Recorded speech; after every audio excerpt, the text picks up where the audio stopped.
मैं सद याकूब। आप जो है दोस्तों आपका और हमारा अपना रिएक्शन यूट्यूब चैनल नहीं करते, सब घर से होंगे हंसते और मुस्कुराते रहे। तो चलते हैं दोस्तों आज की वीडियो का टाइटल मेरे सब वीडियो इन बांग्लादेश को there is a strong Pakistan का लिंक। अच्छा देखते हैं दोस्तों पहले वीडियो को, इसमें पाकिस्तान का लिंक किधर से आ रहा है। अगर कोई विदेशी करवा रहा है तो क्या गोरा बाहर से आके बैठ के भारत में खुद बैठ जाएगा अनशन पे? नहीं, उसको पता है कहां पे किसके मुंह पे कितने पैसे मारने हैं और कौन वो पैसा लेने के बाद कितनी देर तक नाचेगा। They know everything. Rate card सबके सेट हैं, प्रोफेशनल लोग होते हैं, वो करते हैं। अब दोस्तों मैं आपको ले जाता हूं पाकिस्तान, क्योंकि अगर आपको बांग्लादेश का मैटर समझना है आपको पाकिस्तान जाना पड़ेगा। ये म्यांमार से मिलता है ये वाला एरिया। इस एरिया में बांग्लादेश का कुछ इलाका लेके और म्यांमार का कुछ इलाका लेके एक क्रिश्चियन कंट्री बनाएंगे यहां पे।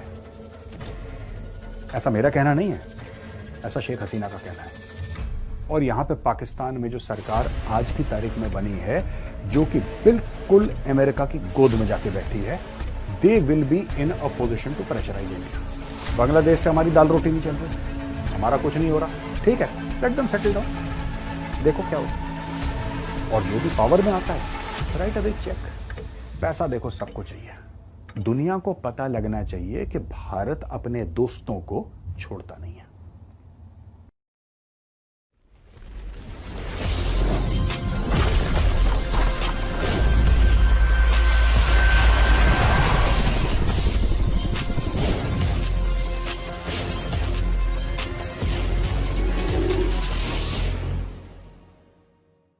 जय हिंद दोस्तों, मैं हूं मेजर गौरवारी और आप देख रहे हैं तो चाणक्य डायलॉग्स।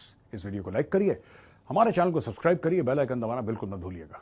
दोस्तों आज मैं नक्शे पे यहां पे खड़ा हूं और मैं नक्शे में आपको एक्सप्लेन करना चाहता हूं कि वो साजिश क्या हुई थी, वो कॉन्स्पिरेसी क्या हुई थी, वो कौन सी साजिश थी जिसके तहत शेख हसीना को निपटा दिया।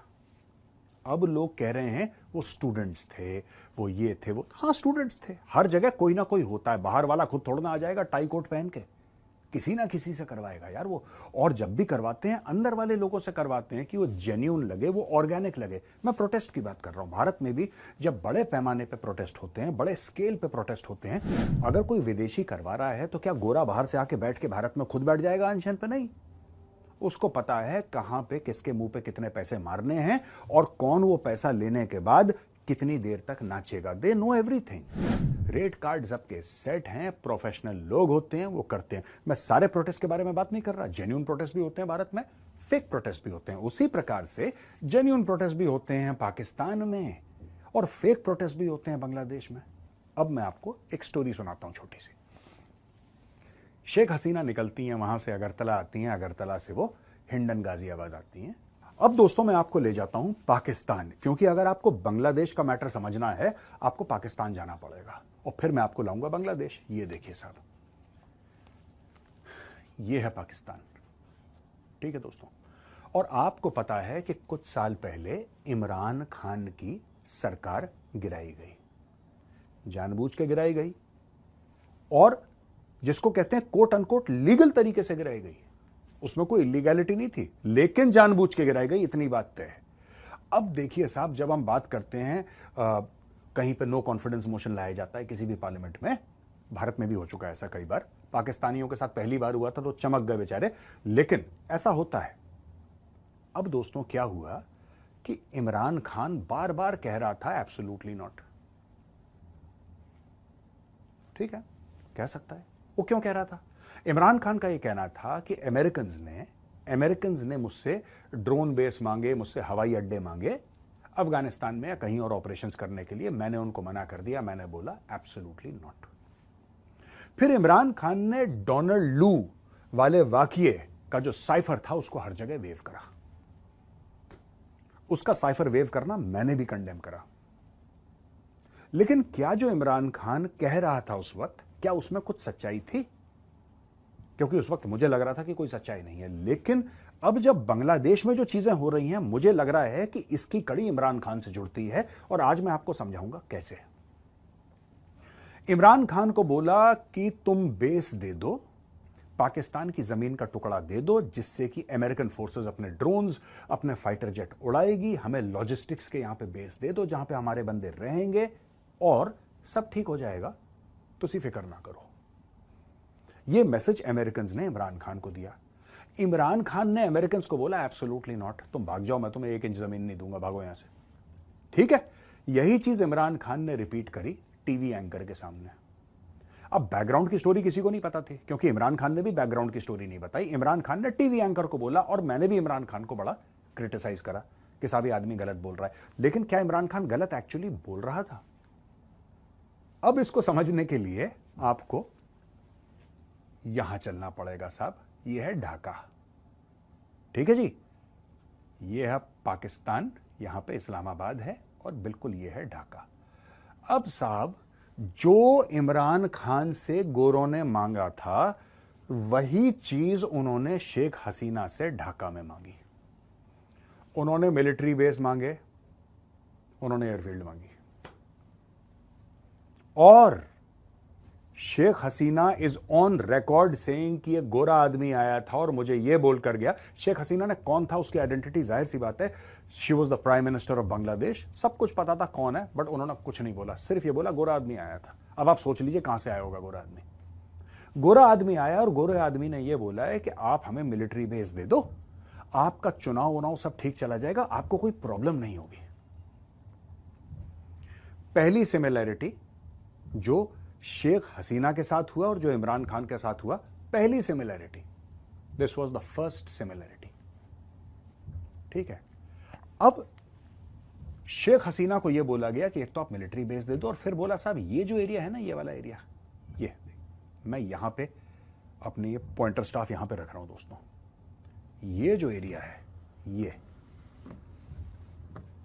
ये म्यांमार से मिलता है, ये वाला एरिया।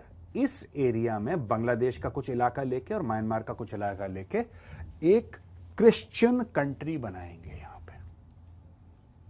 ऐसा मेरा कहना नहीं है, ऐसा शेख हसीना का कहना है, और ये उसने कुछ महीने पहले बोल दिया था। ये अचानक उसने नहीं कि जिस दिन उसका तख्ता पलट हो रहा था उसी दिन उसने बोला, उसने कुछ समय पहले बोल दिया था कि मेरे पास गोरा आया था और गोरे ने ऑफर दिया था। गोरा कौन से देश का था, क्या था, ये सारा का सारा शेख हसीना को पता है। शी डिड नॉट से द नेम। वही गोरा इमरान खान के पास भी गया था 2-2.5-3 साल पहले। ठीक है जी, व्हेन आई से गोरा I don't mean one specific person, मैं किसी एक व्यक्ति विशेष की बात नहीं कर रहा, लेकिन वही हुआ। तो जो पाकिस्तानी जश्न मना रहे हैं कि शेख हसीना की सरकार गिर गई, बॉस तुम लोगों के साथ भी यही हुआ था 3 साल पहले। ठीक है ना, मोटा मोटी समझ लो, तुम लोगों के साथ एग्जैक्टली वही हुआ था। आपने एक बात नोट करी दोस्तों, जो प्रोटेस्टर्स हैं, जो सड़क पे उपद्रव मचा रहे हैं, अचानक वो हाथ से निकल लेते हैं, उनके ऊपर कोई कंट्रोल नहीं है, और वो जाते हैं शेख हसीना के कपड़े से लेकर, उसका सोफा से लेकर, उसके भांडे बर्तन से लेकर, पूरा का पूरा आपको ढाका की सड़कों पे एक नुमाइश दिखती है कि किसके घर से क्या ले गए वो उठा के। समझ गए आप? क्या आपको वही चीज पाकिस्तान में नहीं दिखी थी आज से 3 साल पहले?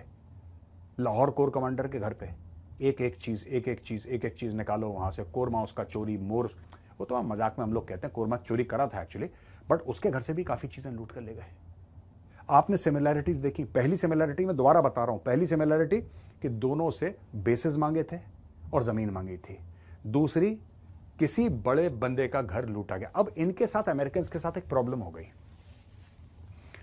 इमरान खान को निकाल तो दिया, राइट, लेकिन इमरान खान और शेख हसीना में सबसे बड़ा फर्क क्या है दोस्तों? ये जो सिमिलैरिटीज है ना, अब देखिए जो शेख हसीना है, शेख हसीना जब निकली थी उसके पहले भी अनपॉपुलर थी। उसने ठीक है बहुत तरक्की करवाई बांग्लादेश की, उसने बहुत बांग्लादेश की इकोनॉमी को बिल्कुल ठाठा कर दिया, सॉलिड कर दिया, लेकिन अनपॉपुलर थी वो। उसकी खुद की हरकतें रही होंगी, कुछ तो रहा होगा कि अनपॉपुलर हो गई वो, लेकिन हो गई। उसको निकाल दिया, वो आज निकलने के 5 साल के बाद भी शायद अनपॉपुलर रहे। लेकिन इमरान के साथ ये नहीं था।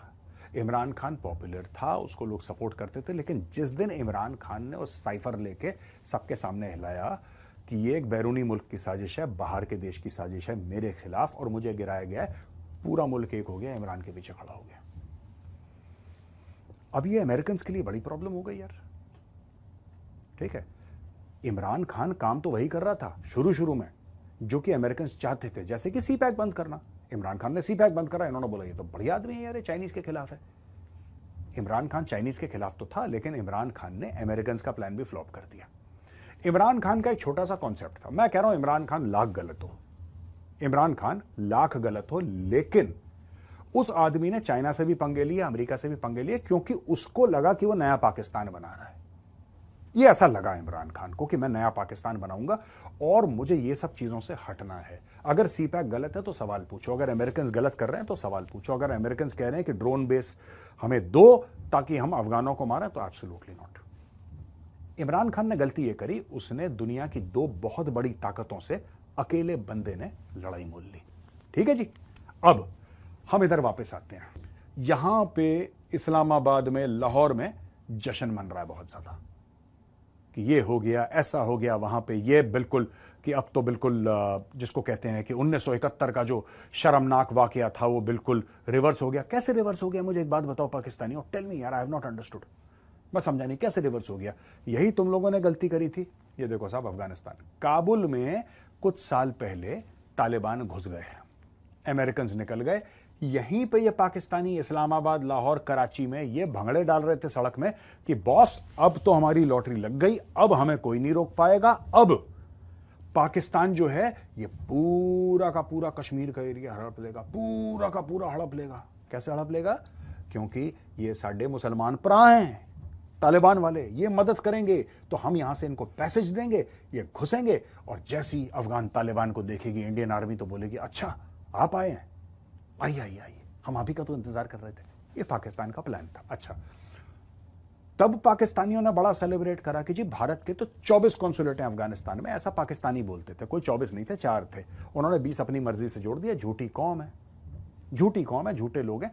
मैं नहीं कह रहा, सऊदी अरब से पूछ लो, यूएई से पूछ लो, कहीं से भी पूछ लो, पाकिस्तानी नाम एक गाली है। अगर आप बोलो ये मेरा पासपोर्ट है, लोग थूकते हैं उस पासपोर्ट पे। ठीक है, anyway, coming back to the point दोस्तों, यहां पे पाकिस्तानियों ने बड़े भंगड़े डाले कि अब तो तालिबान आ गया। इमरान खान ने यहां तक स्पीच में कह दिया कि जहनी आजादी है और ये है और वो है, अपनी आजादी के लिए लड़े, जो भी उसने स्टोरी करी। अफगानों ने उसके बाद विद इन 48 आवर्स जो पहला हुक्म था अफगान तालिबान का, पहला हुक्म कि तहरीक तालिबान पाकिस्तान के जो 5000 से ज्यादा बंदे जेलों में थे उनको छोड़ो। छोड़ दिया, तालिबान का हुक्म है यार, कौन मना करने वाला है, छोड़ दिया। वो सारे के सारे टीटीपी वाले अब घुस गए पाकिस्तान के अंदर, और पाकिस्तान के अंदर वो कर रहे हैं दमादम मस्त कलंदर। तो मैं पाकिस्तानियों को यह कहना चाहता हूं भाई कि जो तुम लुड़ियां डाल रहे थे, जो तुम लोग भंगड़े डाल रहे थे कि ये अफगान तालिबान साडे भरा हैं और ये हमारी मदद करेंगे, वही तुम्हारा खून खराबा कर रहे हैं। तो इस गलतफहमी में मत रहना कि यहां पे कुछ ऐसा होने वाला है कि तुम्हारे दिल पे मरहम लगे 16 दिसंबर 1971 के घाव पर। Don't be under that misconception. अभी मैटर और कॉम्प्लिकेट यहां पे होने वाला है। बांग्लादेश में अभी और मैटर कॉम्प्लिकेट होगा दोस्तों, ये गंद मचेगा। और इंडिया क्या करेगा मैं आपको ये भी बता देता हूं। इंडिया ने क्या करना, इंडिया चुप रहेगा, इंडिया चुप रहेगा, इंडिया ने कुछ नहीं करना। इंडिया को एक सिंपल सी चीज करनी है, सिंपल सी, very simple thing that India has to do, just keep quiet, let them settle down. Bangladesh से हमारी दाल रोटी नहीं चल रही, हमारा कुछ नहीं हो रहा, ठीक है, लेट देम सेटल डाउन, देखो क्या होता है। और जो भी पावर में आता है, राइट अ बिग चेक। पैसा देखो सबको चाहिए, पैसा दुनिया की सच्चाई है दोस्तों, पैसा सबको चाहिए, चाहे वो तालिबान हो, चाहे वो पहलवान हो, चाहे कोई भी वान हो, पैसा सबको चाहिए। बिना पैसे के कुछ नहीं चलता यार, ठीक है जी, बिना पैसे को। पैसा हमारे पास बहुत है, कोई बात नहीं, जब अगला आएगा उसको बोल देंगे जी 10 अरब रुपए की इन्वेस्टमेंट कर रहे हैं, कोई दिक्कत नहीं, बताओ क्या चाहिए। हमें अपनी इकोनॉमी पे फोकस करना है। For a while keep a very close watch on Bangladesh, but don't take any action. अब आते हैं बात शेख हसीना पर। शेख हसीना बैठी हैं साहब इधर, नियर हियर समवेयर, ठीक है जी, इसमें गाजियाबाद नहीं है, लेकिन आप मान के चलो कि मोटा मोटी यहीं पे, ठीक है। नाउ गाजियाबाद में शेख हसीना, लोग कह रहे हैं कि हिंडन एयरबेस पे ठहरी हुई हैं, ऐसा लोग कह रहे हैं, मुझे नहीं पता, हो सकता है कि कहीं ले गए हों दिल्ली विल्ली में। वो चाह रही हैं कि उनको लंदन में, यानी कि यूके में रहें वो, और भाई साहब वो जाना चाह रही हैं इधर इधर, ठीक है जी। अच्छा, कोई लोग बात फिनलैंड की कर रहे हैं, इधर अलग अलग लोग अलग अलग बातें कर रहे हैं और लोग मना कर रहे हैं, और अमेरिका ने भी मना कर दिया है, ऐसा सुनने में आ रहा है। मुझे ऐसा लगता है कि इंडिया को यह बोलना चाहिए शेख हसीना को कि मैडम कोई बात नहीं, आप कहीं मत जाओ, आप हमारे पास रहो। आपके पास इतनी आलीशान कोठियां हैं, आप एक बड़ी आलीशान कोठी दे दीजिए। दुनिया को पता लगना चाहिए कि भारत अपने दोस्तों को छोड़ता नहीं है। अगर मैं होता मैं यही करता। मैं शेख हसीना को बहुत बड़ी सी यहां पे कोठी, top class Z grade security और सारी जो चीजें हैं on expense of government of India मैं उनको प्रोवाइड करता। अब लोग कहेंगे साहब यहां पे जो ऑपोजिशन पार्टीज हैं वो बुरा मान जाएंगी। बुरा मान जाएंगी? आप पैसे दे दीजिए, अच्छा मान जाएंगी। ये कौन से ईमानदार लोग हैं जो यहां पे ऑपोजिशन पार्टी वाले बैठे हैं? इनका जो जमाते इस्लामी है, जो इतने दंगे फसाद करवाता है, हिंदुओं को मरवा रहा है, आपको लग रहा है कि ये कौन से वो लोग हैं यार जिनके पास कोई दीन ईमान है? इनका ऐसे ऐसे करके मुंह खोलो, अंदर डॉलर डालो, दो मिला के तुम्हारे पीछे आएंगे। क्या दिक्कत है? क्या बुरा मानेंगे यार? मुंह पे पैसे मारो ना। चाइना तो यही करता है। चाइना कहता है कि तुम कैसा फील कर रहे हो ये हमारे लिए इररेलेवेंट है। हमें देख के तुम्हें अच्छा लगा या तुम्हें बुरा लगा, हमें देख के वी आर नॉट कंसर्न्ड। हम जब आएंगे हमें सलूट मारना, हम तुम्हें पैसे देंगे, हम चले जाएंगे। चाइनीज फिलॉसफी बेस्ट है इस मामले में, इनको पैसे दो। इससे क्या होगा कि दुनिया भर में एक मैसेज चला जाएगा कि देखो भाई साफ सीधी बात है, अगर आप इंडिया से दोस्ती करोगे इंडिया आपका हाथ पकड़ के रखेगा। ठीक है, Sheikh Hasina is now 74-75 years, ऐसी कुछ उम्र है उनकी, मिड 70s में। Support the lady, support the lady. उनका होगा कोई अंटोराज होगा, ठीक है, will take care of them. Bharat के लिए कोई प्रॉब्लम थोड़ा है। आपने बड़ा आलीशान उनको बंगला दे दिया, यहाँ पे सरकारी बंगला और सारा का सारा।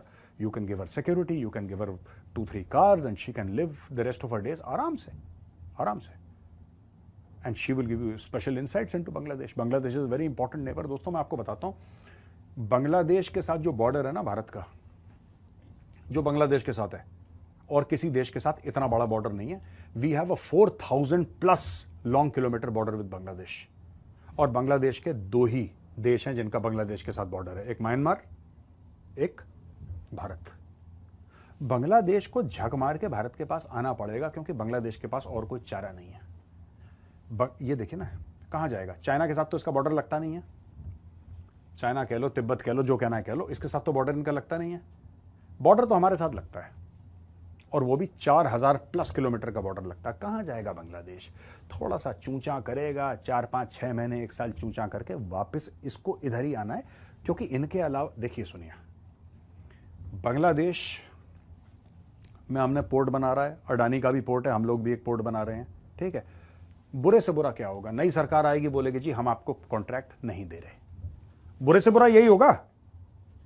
बुरे से बुरा क्या होगा कि साहब हम आपको कॉन्ट्रैक्ट नहीं दे रहे, हम अब इस कॉन्ट्रैक्ट को चाइनीज को देना चाहते हैं। दे दो आप यार, आपका पोर्ट है। मोंगला पोर्ट की बात कर लो या तीस्ता रिवर प्रोजेक्ट की बात कर लो, कोई बात नहीं यार, आपका पोर्ट है, आप चाइनीज को दो। आप यहां पे हमारी तरफ से ना, आप इधर ये मंगोलिया को दे दो, हमारी तरफ से जो लैंडलॉक्ड कंट्री है उसको पोर्ट दे दो। वी डोंट केयर, कोई बात नहीं, let the Chinese come here. क्या हमें दिक्कत होगी? बिल्कुल हमें दिक्कत होगी, 100% दिक्कत होगी। लेकिन इन द लॉन्ग रन हमें दिक्कत 10% होगी, 100% दिक्कत बांग्लादेशियों को होगी। क्योंकि जब चीनी आएंगे ना तो फिर चीनी खाएंगे। तो दोस्तों जब चीनी आएगा तो चीनी खाएगा, और फिर बांग्लादेश की जो सरकार है वो बाप बाप करके भारत की ओर भागेगी। क्योंकि चाइना की तो चुंगल में ऑलरेडी फंस चुके होंगे। फंसो बेटा, तुम्हें यही चाहिए, तुम फंसो। अब यही चीज मालदीव्स के साथ हुई।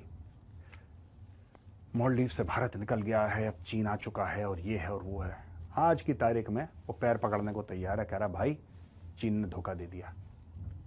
यही चीज श्रीलंका के साथ हुई, यही चीज आपकी नेपाल के साथ हुई, यही चीज पूरी दुनिया भर में हो रही है। तो दोस्तों कोई फिक्र वाली बात नहीं है। We just have to hold our horses for 6 months। 6 महीने में पानी सेटल हो जाएगा। और जो भी नया बंदा है, क्या तालिबान से खतरनाक है वो? नहीं ना। खजूर सबको चाहिए, पर एक चीज का ध्यान रखना, जिस बंदे ने इमरान खान को निपटाया था, मैंने ऐसे बंदा, आई डोंट मीन कि डोनाल्ड लू स्पेसिफिकली, मैं उसकी बात नहीं कर रहा, दो he could be involved, I am not mentioning him specifically. जिस ग्रुप ने इमरान खान का तख्ता पलट करा, उसी डीप स्टेट ने मैडम का तख्ता पलट कर दिया यहां से। अब दोस्तों आखिरी एक पॉइंट मैं आपको बताना चाह रहा हूं कि आखिर अमेरिका करेगा क्या यहां पे जमीन लेके? अगर क्रिश्चियन कंट्री बनानी है तो उससे होगा क्या? अमेरिका का क्या फायदा है? देखिए साहब, यहां पे चीन है, लेकिन अगर आप चाइना को देखेंगे तो आप इधर देखिए, ये चाइना की 90% पॉपुलेशन यहां पे रहती है, 90%। इसके इधर ईस्ट में और नॉर्थ ईस्ट में, पर ज्यादातर आप देखो ईस्ट में, ये जो पेट निकला हुआ है ना, ऐसा लाला का पेट निकला है, इस लाला के पेट के अंदर मैक्सिमम चाइनीज पॉपुलेशन रहती है। चाइना का डायरेक्टली सी से भारत का कोई संबंध नहीं है। अगर चाइना आता है, ध्यान से देखिएगा दोस्तों, अगर चीन आता है तो चीन यहां से आएगा, फिर चीन यहां से आएगा, और यहां से आके फिर चीन नीचे से जाएगा। यह है मलाका स्ट्रेट। ठीक है दोस्तों, दिस इज मलाका स्ट्रेट। यहां से चाइना आएगा।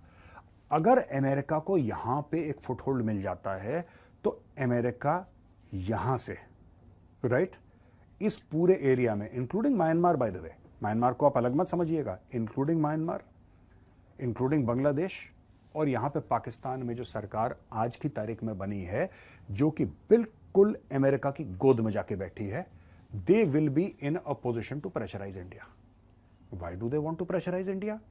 ए, चाइना और इंडिया इनकी बनती नहीं है, लेकिन डॉक्टर जयशंकर और मोदी जी ये चाह रहे हैं कि चीन के साथ मैटर हमारा सेटल हो जाए, वो बाउंड्री डिस्प्यूट सेटल कर दें, बाकी घर की बात है, हमें कोई ज्यादा इशू नहीं है।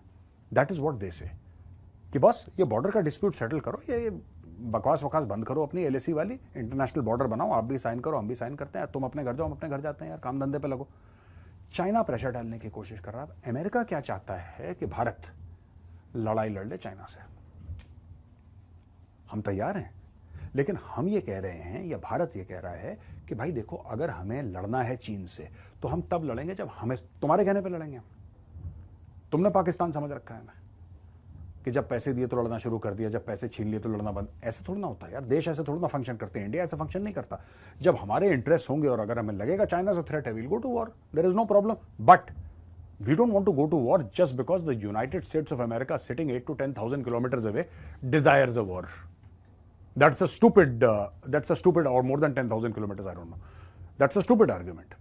पर ये चाह रहा है अमेरिका कि भैया देखो, ये जो इंडिया है ना, हम जब बोलें तो हमला करे, हम जब बोलें तो यूक्रेन का साथ दे, हम जब बोलें तो इजराइल और ईरान में एक तरफदारी करे, हम जो बोलें तो हमारे माल को, सुनिएगा ध्यान से, अमेरिकन माल को इंडिया में आने दे at very very low entry costs, right. ये आत्मनिर्भर भारत, ये सब मत करो, अमेरिका माल बनाएगा तुम खरीदो। तो ये सारी चीज अमेरिका चाहता है। भारत कॉम्प्रोमाइज नहीं कर रहा। अमेरिका को बड़ा बुरा लग रहा है कि हम इतना कर रहे हैं भारत के लिए, हम इसको जी के इंजन दे रहे हैं, हम ये कर रहे हैं, वो कर रहे हैं, भारत के लिए डिफेंस में इतनी सारी चीजें कर रहे हैं, और भारत ये है कि हमारी बात ही नहीं मानता। भारत कह रहा है कौन सा एहसान कर रहे हो, फ्री में दे रहे हो, पाकिस्तान समझ रखा है, सामान दे रहे हो, मोटा चेक हम तुम्हें दे रहे हैं, इट्स अ ट्रांजैक्शन। अमेरिका को ये बात समझ में नहीं आ रही दोस्तों। भारत को प्रेशराइज करना, चाइना पे नजर रखना, ये सारी की सारी चीजें अमेरिका करना चाहता है। तो मैंने सोचा कि नक्शे पे आज आपको समझा दूं, ये पूरा शेख हसीना का मैटर, इसका पैरेलल मैटर पाकिस्तान में चल चुका है। ठीक है दोस्तों, अब चलते हैं सवाल और जवाब पर। दोस्तों पहला सवाल है श्रीवेद कवारे का। ये कहते हैं कि what can normal citizens do against illegal infiltration of these Bangladeshis, I mean if they can unite to infiltrate our country then what can we do. आप कुछ नहीं कर सकते, आप कुछ नहीं कर सकते नॉर्मल सिटीजन, ये तो सरकार को करना। आप क्या करोगे?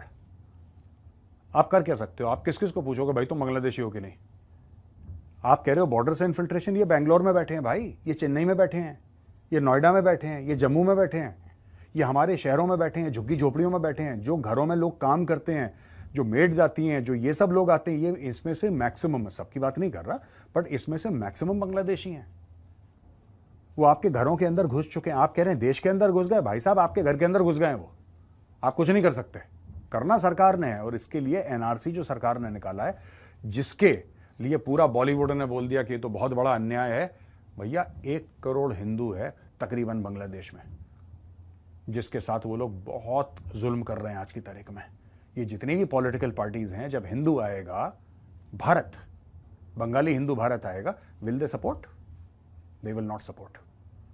ये जितनी भी ऑपोजिशन पार्टीज हैं, जिसका दिल धड़कता है इलीगल इमिग्रेशन के चक्कर में, ये हिंदू उसको सपोर्ट नहीं करेंगे, नहीं करेंगे। इनको तो रोहिंग्या चाहिए, रोहिंग्या।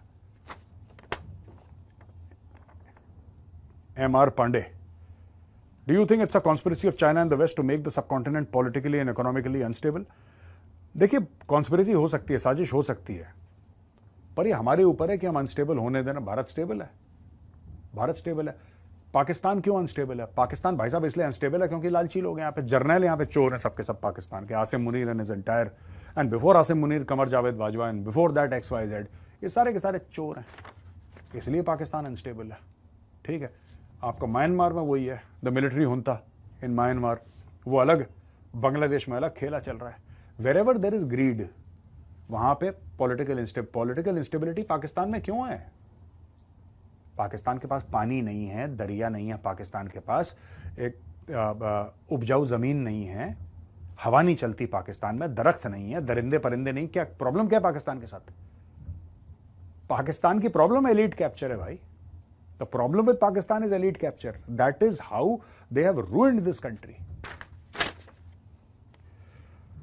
अच्छा, हर्षल मेहता जी पूछ रहे हैं, the military coup in Bangladesh is a matter of concern for us, what do we do if refugees come inside West Bengal border Tripura? Is it third front in upsurge or is it premature to project? मुझे पता नहीं है Harshal, I don't know यार, I don't no.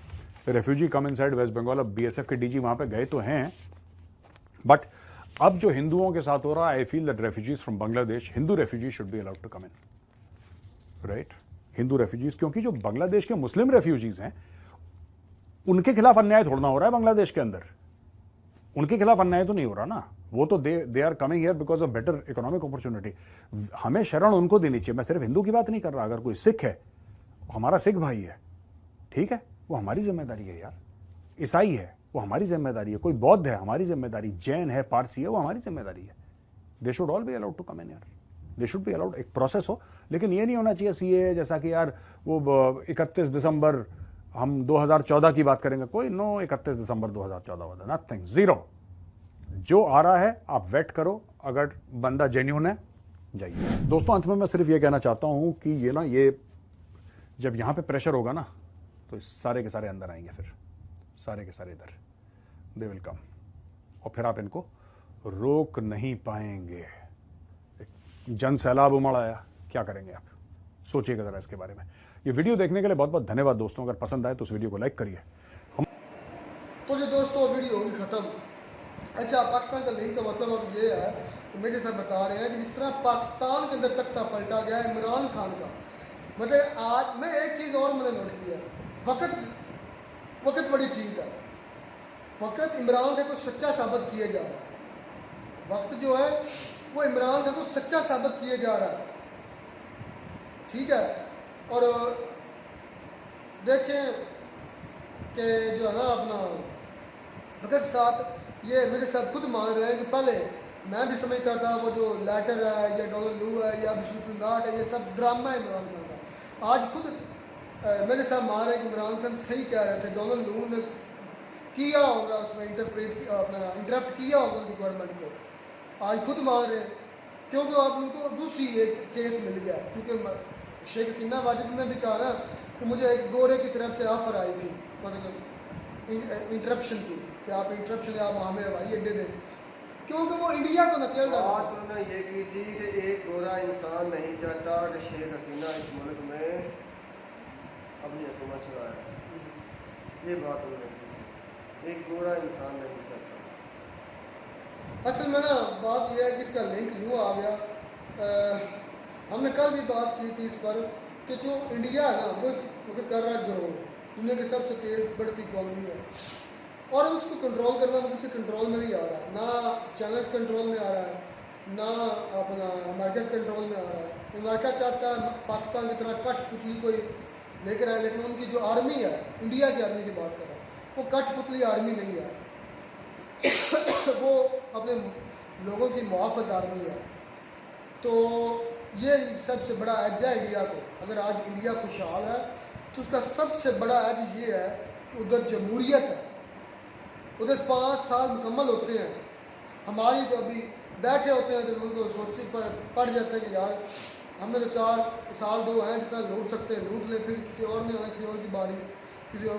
तो India अच्छा, मैं ये भी तो कह सकता हूँ कि मेजर साहब अब भी हवाई बातें कर रहे हैं जैसे पहले करते थे पाकिस्तान में इमरान खान साहब के खिलाफ। वो कैसे कहाँ का नहीं, उन्होंने कहाँ से निकाल लिया, हालांकि कोई वीडियो नहीं, कोई सबूत नहीं, कोई ऑफिशियल बयान नहीं, कुछ भी नहीं। ये तो उनका अपना एक ख्याल है, एनालिसिस तो है ना, वही कह रहा हूँ, ये उनका एक अपना ज़ाती ख्याल है। एनालिसिस गलत। और जब ये बात इमरान खान साहब ने की थी तो उन्होंने कहा ये तो हवा में शाकर छोड़ रहा है। लेकिन इंडिया के लिए सबसे अब खतरनाक हुआ जो शेख हसीना वाजिद निकल गई है, सबसे सबसे ज़्यादा नुकसान इंडिया का हुआ, ये सच कह रहा हूँ। तो क्या उनके नाम या सफीर का नाम है उनके डोनाल्ड लू, इंडिया के, यार वो क्या नाम है उनका, जयशंकर, जयशंकर, डॉक्टर जयशंकर। डॉक्टर जयशंकर। उन्हें कहे ना कि बाहर जो यूरोप में जाकर एक बार और बयान दें कि पूरी दुनिया का जैसा मसला अमेरिका का मसला नहीं है, फिर हमारा भी कोई मसला, और दुनिया का कोई मसला, इंडिया का भी कोई मसला नहीं, 2-3 मरतबा ऐसे ही तो और बयान दो ना। क्या थोड़ा ऊंचा बोले, आवाज़ नहीं जा रही हो। मैं ये कह रहा हूँ कि जैसे पहले उन्होंने बयान दिया था ना, आपने कहा ना कि ये होती है पॉलिटिकल पावर। मैंने जब ये बात की थी कि इस चराग लुमड़ी से बच के रहना, मैं अमेरिका की बात कर रहा हूँ, तो आपने कहा कि ये होती है पावर जो इंडिया ने दिखाई जो इंडिया ने दिखाई है। अब 3-4 मरतबा ऐसे को और दिखाओ उन्हें, वहाँ तो जाओ। इंडिया के अंदर को कॉन्फ्रेंस कर सका है, कोई इंटरप्शन कर सका है मेरे हमारा। भाई इनका ना शुरू से मैंने वतीरा से उतरा मतलब इनके तरीकाकार देखा, ये चारों तरफ से मुल्क को घेरते हैं। जिस मुल्क में इन्होंने फितना फसाद या को हंगामी सुल्तान बनानी होती है मेरे भाई, ये पहले उनकी आसपास के मुल्कों को अपनी तरफ करते हैं। जब वो हो जाते हैं तब उन्हीं के लोगों से उन्हीं के मुंह पर जूते लगवाते हैं मेरे भाई। ये पुराना इनका तरीका है, बहुत पुराना। यहाँ पर 100 साल ये रहे, इन्होंने क्या किया, इन्होंने कभी हिंदू मुस्लिम का फसाद ख़त्म नहीं होने दिया, कभी भी नहीं ख़त्म होने दिया कि 100% ये ख़त्म हो जाए। वो जानते थे कि अगर ये फसाद ख़त्म हो जाए तो हमारी हुकूमत तो उसी वक्त टूट जाएगी। जब टीपू सुल्तान को का महल में फतह किया था, वो किला फतह किया था, तो उसमें जो पहली शिकस्त अंग्रेज़ों ने खाई थी वो हिंदू, मुसलमानों और सिखों से खाई इन लोगों ने। ये तीनों कम्युनिटी एक साथ मिलकर लड़े, और पूरे बड़े सगीर की हिस्ट्री में जितनी बुरी वोश किस्म को हुई, ना पहले हुई थी ना बाद में किसी ने दी है इसको। तो क्या किया इन्होंने, फिर उनमें अपनी सल्तनत के गद्दार शुरू किए, उन्होंने अपने अंदर से खोखला करना शुरू किया। तो जब टीपू सुल्तान साहब बाहर से निकले तो पीछे से महल के दरवाजे वो किले के बंद कर दिए गए। ये शेर को पिंजरे में डालकर मारते हैं, ये कुत्ते इतने बहादुर नहीं है कि खुले शेर के सामने आ सकें, ये हकीकत है। गोरे, हाँ जी। लेकिन जितनी बातें मेरे सामने की ना, एक और सच बयान आया कि शेख हसीना वाजिद के मुताबिक ये कुछ हिस्सा म्यांमार का और कुछ हिस्सा बांग्लादेश का लेकर जो है अमेरिका और यूरोपीय कंट्रीज़ वो एक जो है ना मुल्क बनाना चाहते हैं, क्रिश्चियन मुल्क है। तो इधर क्रिश्चियन कहाँ है? बनाया तो है, फ़लस्तीन का हिस्सा लेकर वो कुत्तों को बिठाया नहीं है। हाँ ये तो है कि वो कर तो सकते हैं। अब देखो यार, मैं बात वही कर रहा हूँ, आपकी समझ में नहीं आ रही। मैं कह रहा हूँ कि ये वो काम करेंगे जिससे इंडिया मजबूर हो जाएगा टूटने के ये लिए। शेख हसीना वाजिद की बात ठीक है, एनालिसिस अपना जो है ना मेजर साहब का भी ठीक लगता है। देखें, पूरे मिडिल ईस्ट को कंट्रोल करना था एक कुत्ता पाला, पालतू कुत्ता इजराइल, उसे सेंटर में ना बिठाया, उसको उधर बिठा दिया साइड पे कि चलो इसको इनको तांग रखो, उनको आप अंगेज रखो, तो पूरे मिडिल ईस्ट पर जंग मुसलत रखो, हमारे हथियार बिकते रहेंगे और हमारी वाह वाह होती रहेगी। दूसरा, अब ये कंट्रोल करना है किसको, पूरे एशिया को। एशिया के अंदर मुझे लगता है क्रिश्चियन कंट्री है ही नहीं, कोई भी नहीं है। एक कंट्री भी पूरी क्रिश्चियन नहीं है यार ये म्यांमार का नाम ले रहे थे, म्यांमार भी पूरे क्रिश्चियन नहीं है सारे। खैर मेजॉरिटी में क्रिश्चियन कहीं पे नहीं, किस कंट्री में नहीं है, ये सही हो सकता है। तो ऐसा ही हो कि वो क्रिश्चियन सबको ला कर बिठा दे, फिर उनको पंप करे, मतलब पंप मतलब उनको असला दे, डॉलर दे, सब कुछ दे, सारा कुछ हो, अमेरिका के नाम सिर्फ उस कंट्री का हो, जिस तरह कर रहा है वो ताइवान के लिए, जापान के लिए कंट्रोल कर रहा है। इसी तरीके से ये कर सकता है, मुझे अभ्यास लगता है। तो अब इस वो देख फिर है भी साल पर जिस तरह नक्शा दिखा रहे थे मेजर साहब, जिस तरह इजराइल को साहिल के करीब लेकर समंदर के करीब बसाया है, इस तरीके से इसको भी वैसे ही नक्शा बनता है कि एशिया के बिल्कुल साइड पे कि तमाम एशिया को इससे एंगेज किया जा सके। हो सकता है ऐसा, समुद्री बॉर्डर को हो सकता है ऐसा भी हो जाए, क्योंकि अगर उन्होंने कहा है, अगर ये शेख हसीना वालिद कह रही है कि वो एक क्रिश्चियन कंट्री बनाना चाहते हैं, तो हो सकता है आने वाले चंद सालों में बन जाए। प्लानिंग तो चल गई, और ये प्लानिंग काफ़ी देर से होगी, अमल अब किया जा रहा है। लेकिन जितना भी है सबसे ज़्यादा खतरा अब इंडिया को। और मैं हमेशा एक बात कहता हूँ कि वो लोग कभी भी हार नहीं मानते, ना कभी हारते हैं, जो मुस्तकिल आगे की सोच रखते हैं और स्ट्रगल करते रहते हैं। ऐसे ये इन गोरों और यहूदियों की बहुत पुरानी आदत है। ये हार भी जाए, एक जंग हार जाते हैं ना, मतलब एक जंग हारते हैं, तब भी ये स्ट्रगल करना नहीं छोड़ते। यहूदियों को जब खैबर से निकाला था ना, मौला अली ने, मुदफ़त अली हो रहा था, नबी पाक सल्लल्लाहु अलैहि वसल्लम कहते हैं 1.25 महीना 1.5 महीना मतलब ना घेरा किए रखा। तो यहूदियों ने जब ये फ़लस्तीनियों को मारा था तो उन्होंने बैनर पर लिखा था Khyber was your last chance. तो खैबर में जब आपने हमें मारा था, निकाला था उधर से, वो आपका आखिरी मौका था। ये और इनकी बेगैरती देखें, मैंने वो पूरा वाक़या जो है ना किताबों से पढ़ा। इन लोगों ने आवाम का नहीं, अपने आवाम का नहीं सोचा, मतलब वो जो नीचे लेवल का यहूदी थे उनका नहीं सोचा। इन्होंने सबसे पहले अपने किलों में से दौलत निकाली। शर्त क्या रखी कि हम आपको किला देते हैं, हम आपसे जंग नहीं करना चाहते, लेकिन अपने खलीफा को बुलाओ। और उस खलीफा के आने में मेरे भाई 15 दिन आने के और 15 दिन जाने के बनते थे, हज़रत उमर के, जो बाद में ये आखिरी किले जो पता होते हैं। तो उस दौरान जितना भी सोना चांदी है, मतलब जो कुछ ये ले सकते थे, इन्होंने समंदर के रास्ते लेकर उड़ गए। चलें, खैर मिलते हैं वीडियो में, साथ। God bless you.